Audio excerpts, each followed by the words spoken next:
this and that. Wrestle this and that. Brother Reed, you're gonna not want to wrestle this and that. Wrestle this and that. We talk about wrestling, it's a fact. Brother Reed, you're gonna not want to wrestle this and that. Hello there, everyone. We're back with Wrestle This and That. I'm your host, Brother Rick, and this is my co-host, Brother Don Juan. And Don Juan, it's the Roadblock recap we're going to kick it off with.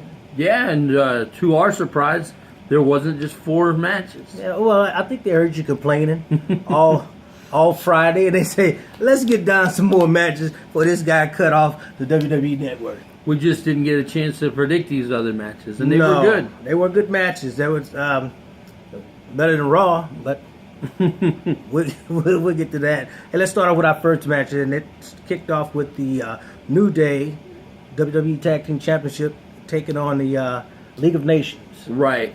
And we both predicted that the New Day would keep the belt. And of course they did.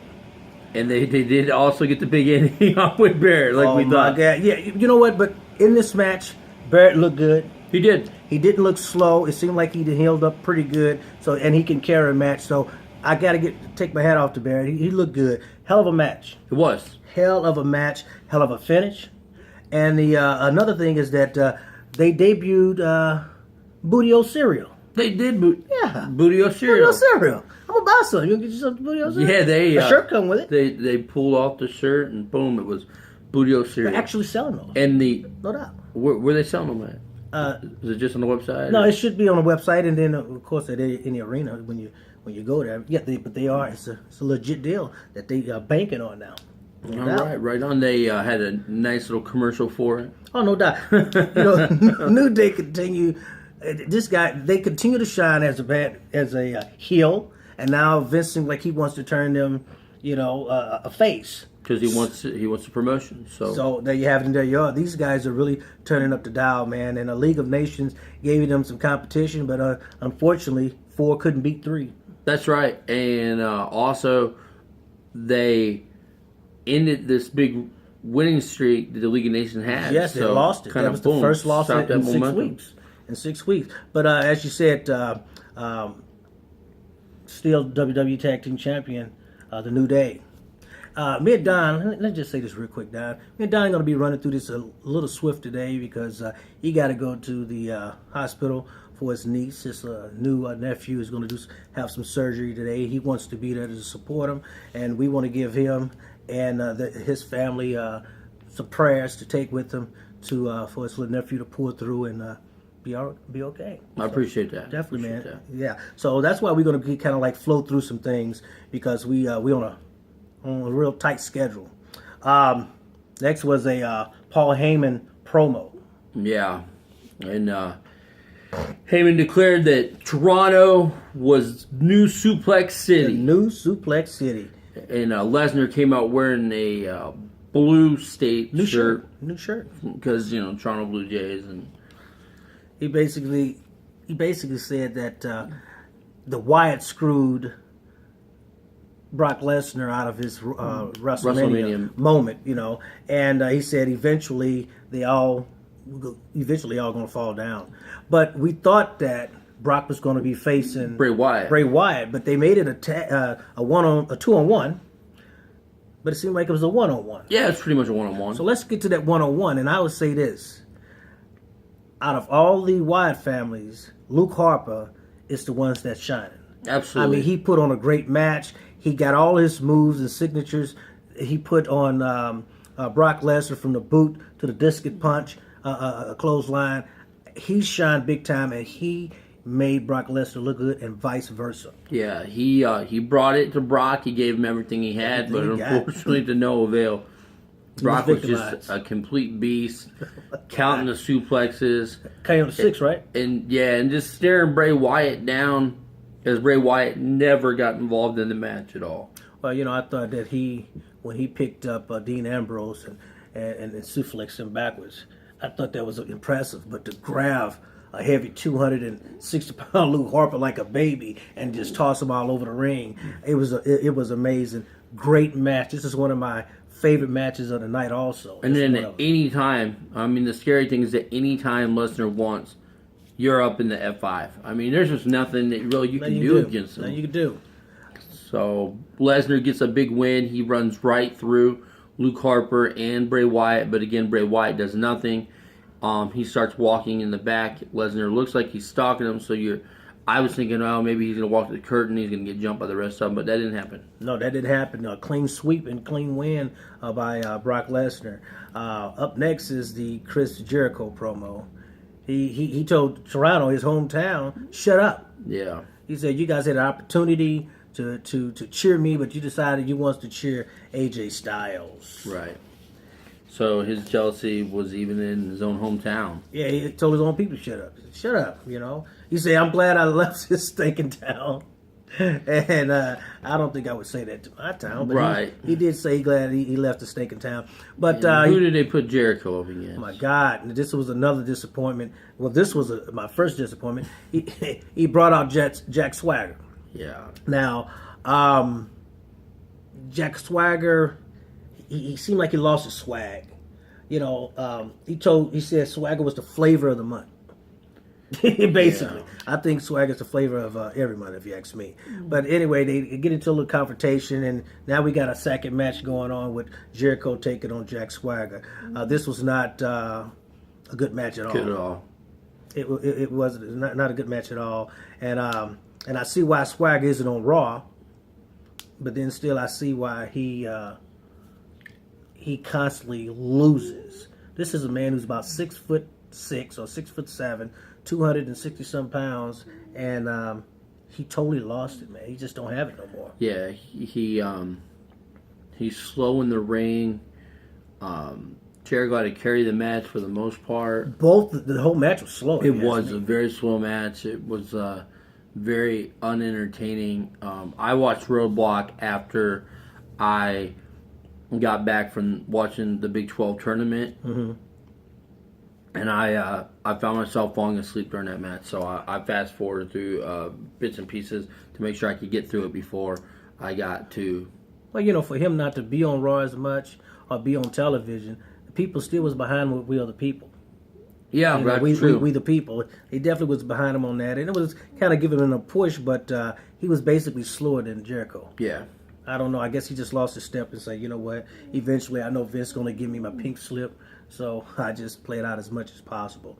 Anyway, Jericho sets up for the code breaker, but Swagger continues with the gut wrench power bomb for a 2, and he kicks out. Yeah. And eventually, Jericho got him to tap out. To the walls. Jericho. If that's what you want to call it. We call it a what?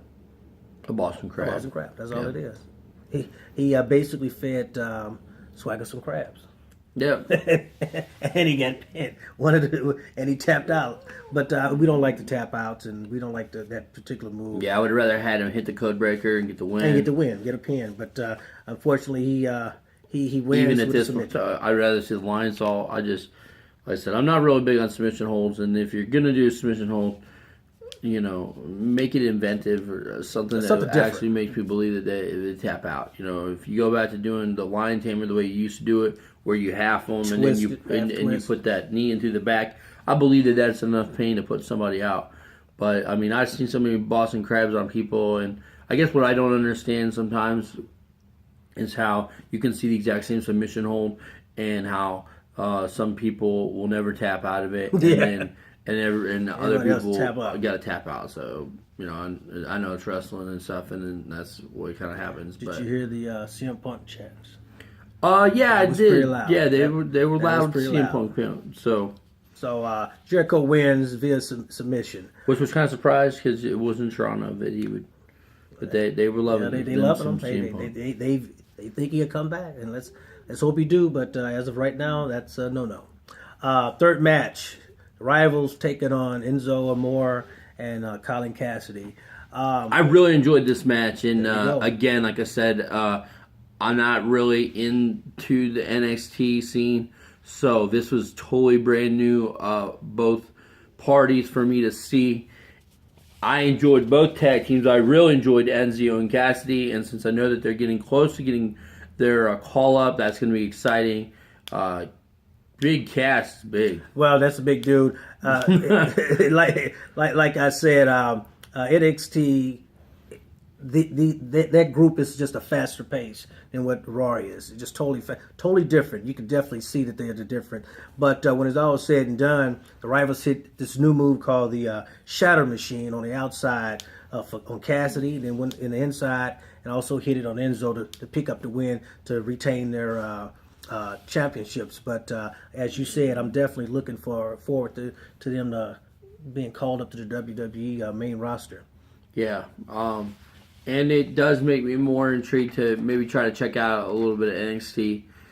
Wow! Because the match was very good. It was one of my favorites of the night, honestly. Well, I guess we had another backstage segment. This one was with Natalya and Charlotte. And Natalya basically says, "Hey, she's going to dedicate this match to her uncle Bret Hart." And she had one of the coolest shirts I've seen is Bret and Owen hugging each other, and that's you got to keep Owen in there. You got to keep him alive. And I'm kind of still wondering why they don't even have him in a video game or something, Right. But and he need to be on the cover. As simple as that. But like I said before, his wife is stopping all that, man. Not only is she stopping it, but she's stopping all her money. But hey, it is what it is.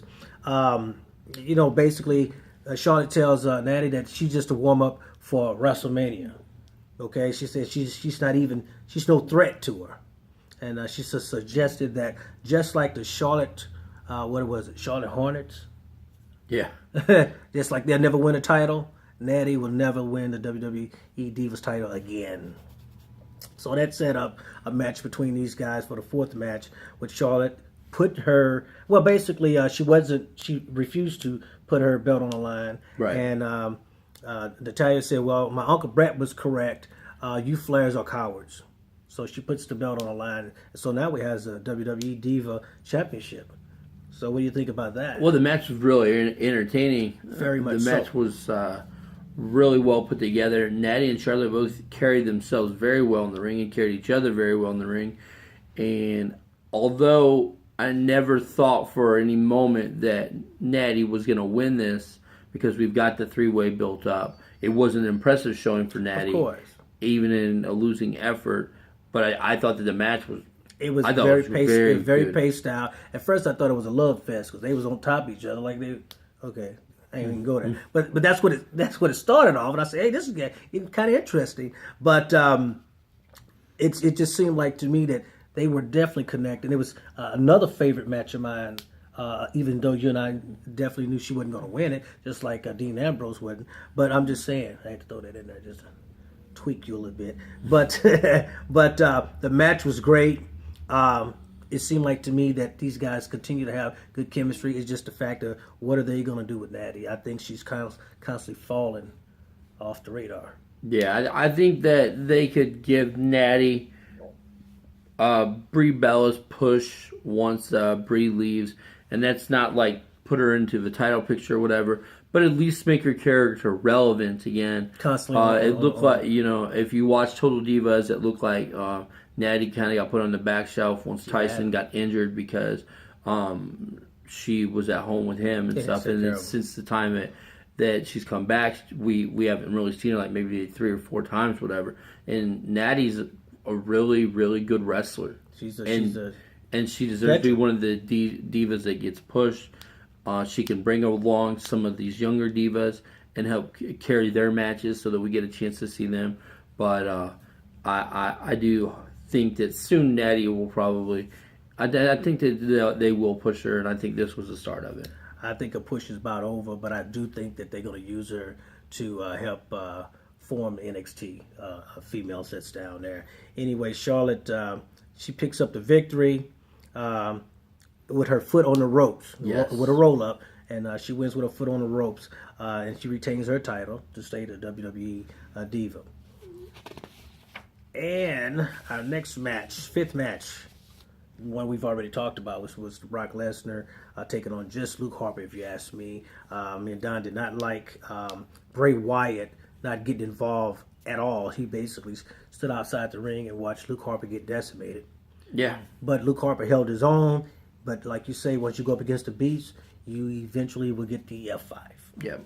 And so there were 6 suplexes and an F5. That was lights out for the match. It was only about like maybe 3 minutes, but in that 3 minutes, Harper gave him everything he had. Yep, Harper gave him everything he had. And anybody else, he would have put him down with that. Yep. That's no joke. Our sixth match comes up to be a surprise match that wasn't advertised also. It happened to be a good match. It was Sami Zayn taking on Stardust. I think a lot of people say, Stardust short. This man is just 30 years old.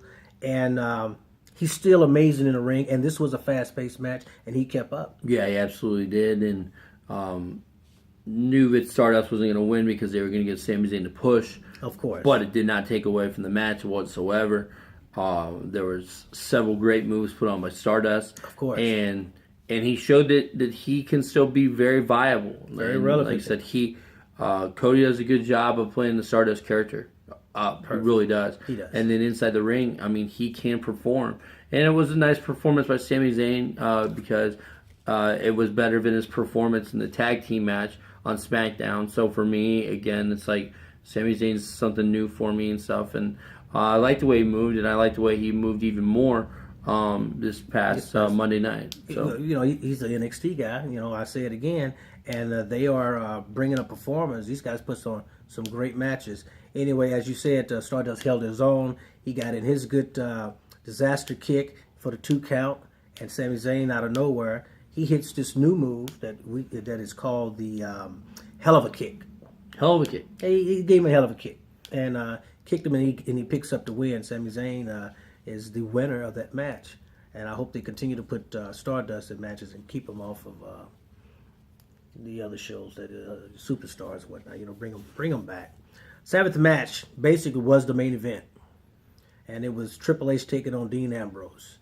And if I have to say myself, as Stone Cold said before on his podcast show, he said that Roman Reigns either better bring it or stay at home. To me, this was a main event WrestleMania match, if you ask me, between these two guys. They put everything on the line. Dean Ambrose basically controlled the whole match. Okay, he definitely controlled the whole match, but the thing about it is that what is Roman Reigns going to do? Because Dean Ambrose stole the show. Yeah, Dean and Triple H was a great match.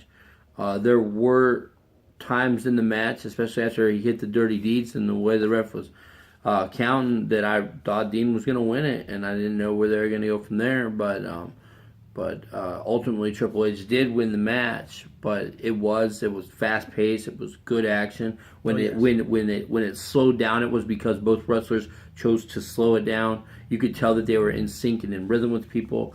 The outside beatings was cool. It was fresh.